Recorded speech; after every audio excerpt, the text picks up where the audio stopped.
बिस्मिल्लाहिर्रहमानिर्रहीम। अस्सलाम वालेकुम व्यूअर्स, कैसे हैं? आई होप कि आप ठीक होंगे। दोस्तों आज एक नई वीडियो के साथ आपकी खिदमत में हाजिर हूँ। दोस्तों आज का टॉपिक बहुत ही इंटरेस्ट होने वाला है।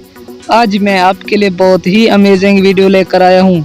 तो दोस्तों चलते हैं वीडियो की तरफ। तो दोस्तों आज का हमारा टॉपिक है चावल। दोस्तों आज आपको बताऊंगा चावल के फ़वाइद और नुकसानात।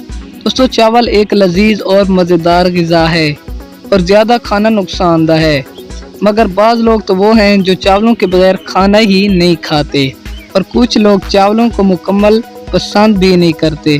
दोस्तों ये आज मैं आपको बताऊंगा कौन से चावल खाने चाहिए जो आपकी सेहत के लिए फ़ायदेमंद हो सके। तो दोस्तों मुकम्मल तफसील बताने वाला हूँ इस वीडियो में, वीडियो को एंड तक ज़रूर देखना है। दोस्तों अगर आपने अभी तक हमारे चैनल को सब्सक्राइब नहीं किया तो जल्दी से सब्सक्राइब कर दें और साथ में दिए गए बेल आइकन के बटन को भी प्रेस कर दें ताकि हमारी हर आने वाली अच्छी वीडियो हर वक्त आपको यहां पर मिलती रहें। दोस्तों चलते हैं टॉपिक की तरफ। चावल एक चौथाई बनी नौ इंसान की खुराक है। इसमें नशास्ता की इज़्ज़ा सबसे ज़्यादा और नाइट्रोजन इज़्ज़ाई नमकों की मिकदार और रोगनी इज़्ज़ा बहुत कम पाए जाते हैं। चावल में कैल्शियम बहुत कम बल्कि ना होने के बराबर है। चावल हल्की और ज़ोद हज़म ग़िज़ा है। आमतौर पर ये चावल उबाल कर बनाए जाते हैं और इनका पानी बेकार समझकर फेंक दिया जाता है, जिससे चावलों का ज़रूरी जुज़ू विटामिन बी पानी में हल होकर ज़ाया हो जाता है। कोशिश करें कि चावलों के पानी को चावलों में ही जज़ब कर दें। अत्तबा के नज़दीक चावलों की पिच ज़ोद हज़म, मलेन, भूख लगाने वाली और दफ़ा सफरा है, क्योंकि चावल दूसरे अनाजों से कम ताकत बख्श हैं।